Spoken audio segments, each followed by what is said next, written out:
Well, Andy Serkis, you're coming off of another great performance in Dawn of the Planet of the Apes from earlier this year. It was the sequel to Rise of the Planet of the Apes from a couple of years ago. Before we get started on specifics, I wanted to ask you about in the first one, you had a long journey of obviously starting out very young, and by the end of that movie, we saw what had happened. But in this movie, it jumps forward in time. Tell us about the changes going through Caesar between the two movies. Sure. I mean, when I started the journey with Caesar, obviously I was playing him from this infant who was the recipient of this enhanced intelligence drug, which accelerated his evolution and made him have skills much like that of a gifted child. So that I always approached Caesar when I was playing him, even though I'd studied ape behavior and so on. It was very much more about almost the feeling of being a human trapped in ape's skin. So the physicality was yes, it was chimpanzee-like, but the mind of Caesar was he'd been brought up with human beings. James Franco's character, the Will, was his father in effect, and he grew up with an enormous amount of love. It's only when he reaches his teenage that in fact he's forced to confront himself, and he realizes that in fact he is an ape. He is thrown into a sanctuary with others, and is almost forced to find his inner ape. And then of course, throughout the course of the third act of Rise of the Planet of the Apes, he leads those apes to freedom by finding a commonality, by finding a way of galvanizing all of these different types: chimpanzees, orangutans, and gorillas. And he leads them to freedom. So obviously the second story, Dawn, picks up 10 years later, and he has led this group of apes, which has proliferated. They're about 2,000 strong now. And where Caesar's at is he now has a family. He is this leader who bears the weight and responsibility of the day-to-day existence of his kind. He's tried to create a society which is egalitarian, and where the apes are valued and listen to each other and communicate, and there's a sense of fairness and justice, and he wants to impart knowledge. And sees knowledge as a valuable thing for the community, but he also doesn't want to throw away all the things that he learned from his human father, the good things about humanity, and that of course is that conflicts with some of the attitudes and opinions of some of the others of his clan. And so what I was having to play throughout the course of Dawn of the Planet of the Apes was a leader who has this enormous amount of responsibility that is internally conflicted and pressured once, of course, the human beings arrive and start to invade their territory, because he has this history of a divided loyalty. So really Caesar's physicality and the way that he carried himself, or that I carried him, was one of this troubled leader that in his face you could see the worry and the stress of being that leader and being that internally conflicted. And it really, the kind of emblematically, what Caesar was about is a sort of an ape who is empathetic, who can understand the other, whereas some of the worldviews of the other apes, for instance Cobra, would not allow them to have that sort of empathy for human beings, because they've had a tougher time with things. So that was really the journey, and gradually throughout the second film you see Caesar's physicality change into much more of a human, the way that he carries his hands, his body. He's walking much more bipedally, and obviously the greatest thing is that we began to see Caesar using human language, and that was one of the biggest challenges of the movie, was how they were going to start using human language.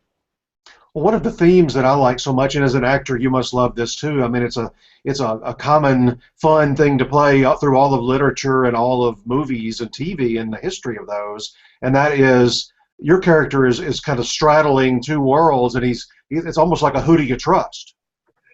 Absolutely.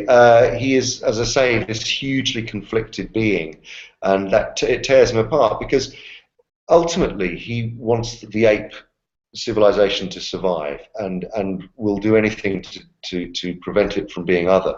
But at the same time, he cannot deny his past. He cannot deny the love that he has received from a human being, and that's a very, very difficult thing, which weighs down very, very heavily on him. And in a way, it's something that not even his family can share. He's tried to impart a sense of empathy to his family, but even his own son, his teenage son, as we see in the movie Bright Eyes, we see him see it as a weakness. See his son sees it as a weakness because Caesar isn't as absolute as a leader, which and it throws into question this whole nature of what is a good leader. Is it someone um, who can be empathetic, but that can be also seen as a weakness? In defense of your own kind, how far are you prepared to go? It throws up all of these questions, and these are the questions that bear down very heavily on Caesar. When you're talking to other actors playing these roles, especially of the other apes, what kind of advice do you give? What kind of tips do you give to help them bring their characters to life? I think you've kind of hit the nail on the head in the sense that bringing character to life is what it's all about. There's only a certain amount of, obviously the reality of behavioral observation and being able to mimic ape behavior is important, but it only gets you so far, because ultimately it is about the individual character. I'm not just playing an ape, I'm playing Caesar, and Caesar has his own journey and his own complexities, and every single one of those actors playing apes, like Toby Kebbell playing Koba, and Karen Carnival playing Maurice the orangutan, they've all got their past, and they all have their journey and their story, and allowing that to come to the front. So as an actor, you're not just doing monkey movements. You're not just sort of pantomiming or aping a chimpanzee or a gorilla or an orangutan. You're allowing the character to come through, and therefore, the character can have great stillness and allow the audience, therefore, to read internally what's going on in the hearts and mind of the character that you're playing, rather than constantly having to feel that you're generating movements just to show that you're an ape. One of my favorite things about the last 15 years of all this new technology was when we started getting DVDs. Not only can we enjoy the film, in the theater, but we get to see the behind the scenes and the extras and the featurettes and see how you're doing all this. Does that enter? You've done this with Lord of the Rings now and King Kong and so forth. Does that enter your mind in terms of providing that extra entertainment value, extra informational value as you're making the actual movie? I think it's really great and important for the audience to realize how these characters are created. These are not, we're not standing there on set as any sort of reference material for animators to create the characters later on. What you clearly see in all of this footage and B-roll is actors playing a role, which is then, authoring the performance and just creating characters you would if you were playing a live action role in a costume and makeup, except that you're just wearing a grey unitard and a head mounted camera. Apart from that, you are engaging with the other actors, working with the director, working in exactly the same way. And so it's very important that this information is conveyed to audiences so that they understand the relationship of the actor to the role, so that it's not something that is created in the computer later on. It's the incredible work that the visual effects company did, Weta in this case, who I now have a very long-standing relationship with.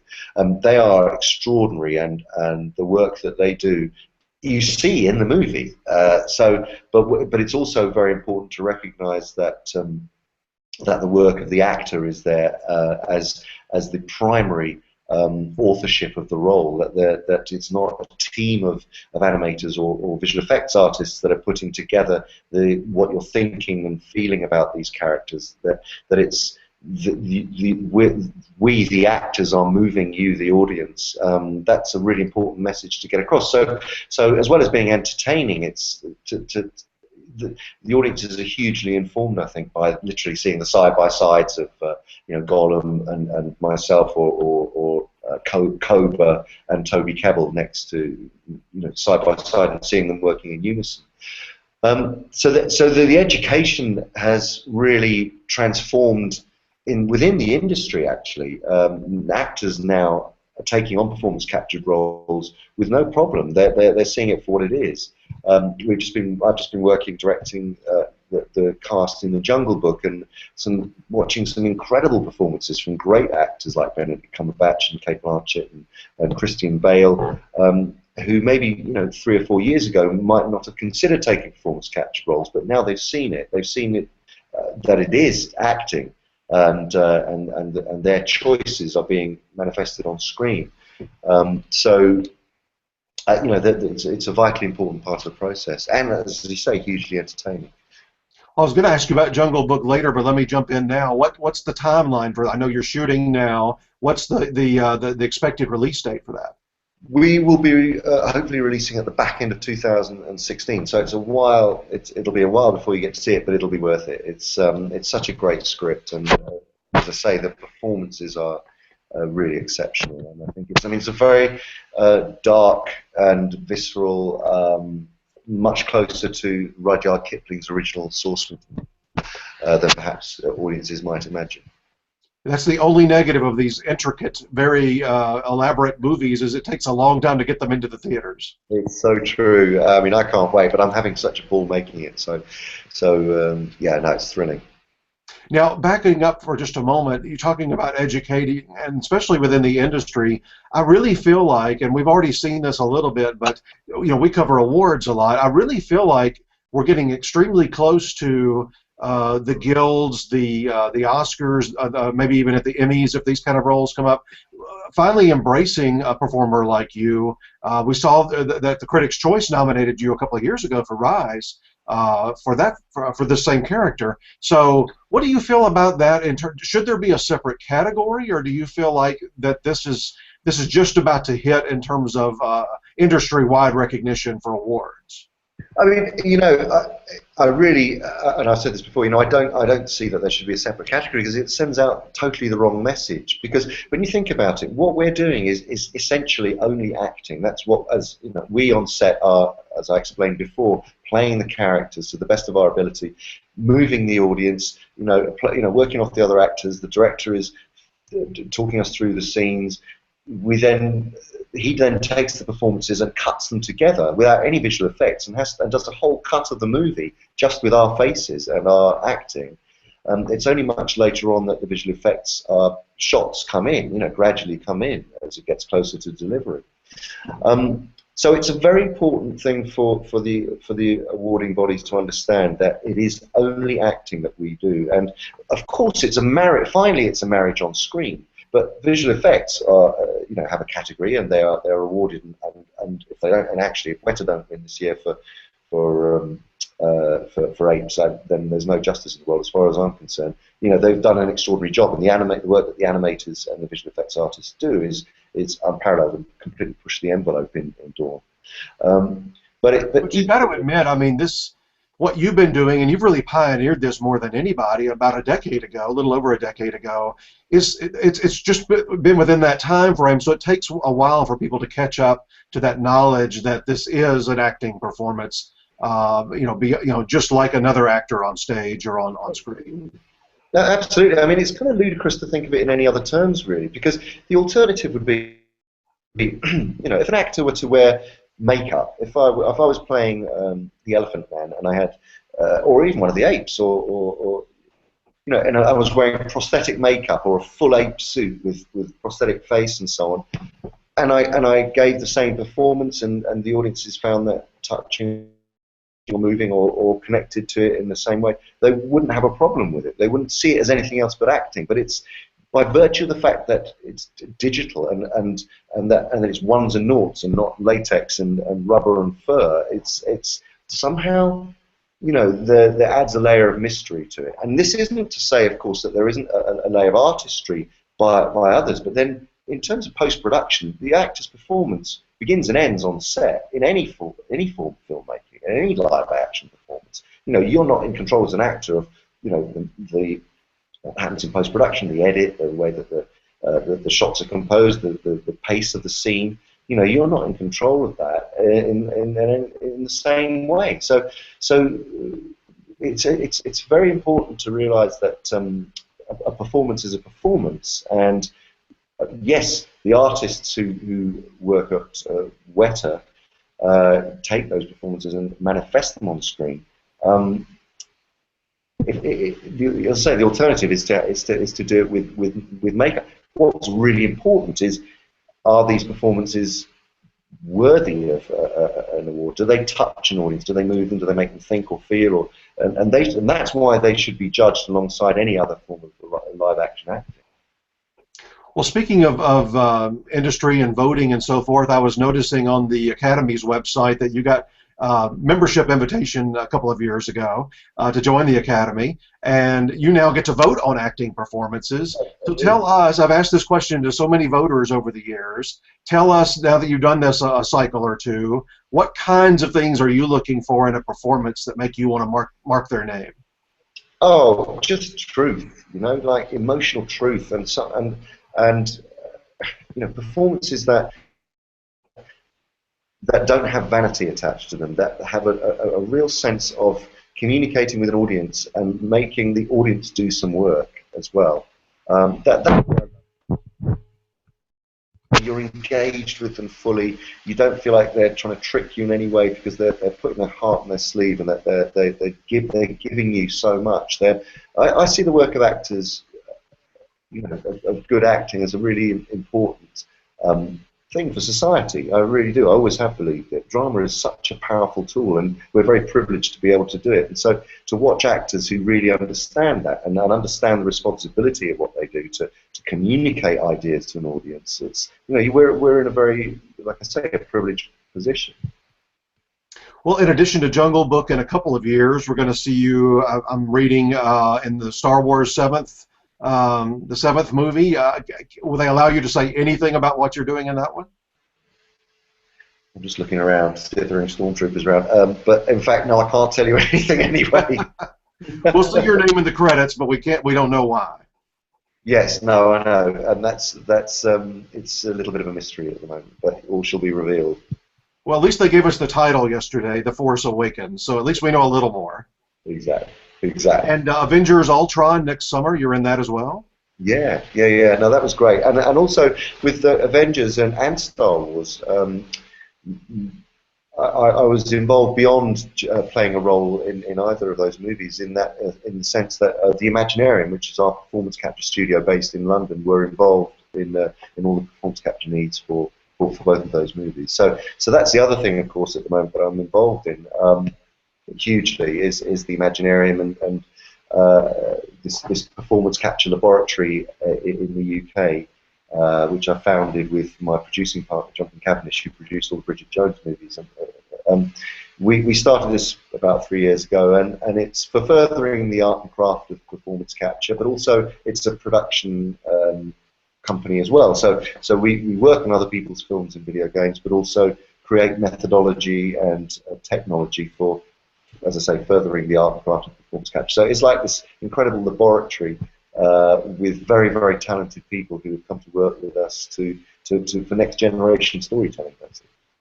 And will we see you here in a few weeks in this final Hobbit, the third Hobbit movie? Sadly, Gollum is not in the last one, but I will be. Of course, I was involved. My DNA is in the film in some way, in that I was director of the second unit, and so I feel hugely attached. Well, I was noticing that. How did that help you, working with Peter Jackson, working with the other technical people, doing second unit and preparing to do this larger scale, doing it on your own with the Jungle Book? Oh, it was invaluable, and Peter is such an incredible director and a magnificent mentor, and obviously a very good friend. So he very generously asked me to come down and direct the second unit around the time that we were setting up the Imaginarium, actually, and I learned so much. It was like going to the most incredible film school on Middle Earth, and we shot for 200 days and sort of covered so many different skills, shooting on location, shooting in 3D, 48 frames a second, flying in helicopters, doing all the aerial shots, working with a wonderful cast, and it goes on. And as I say, we shot over the course of 200 days, which is, when you think about an independent film, which is the other route, into directing, where a director, you do your first film, you maybe shoot for 27, 28 days, maybe 35 if you're lucky. And here I was working with an enormous crew with all the technology, and for 200 days straight off the bat was phenomenal. So, and working under the tutelage of such a great director, it's amazing. Well, we've been enjoying you for years. You've got a lot of projects on the way over the next couple of years, and we really appreciate your time today. Oh, thank you. No, it's been a real pleasure. It's lovely talking to you.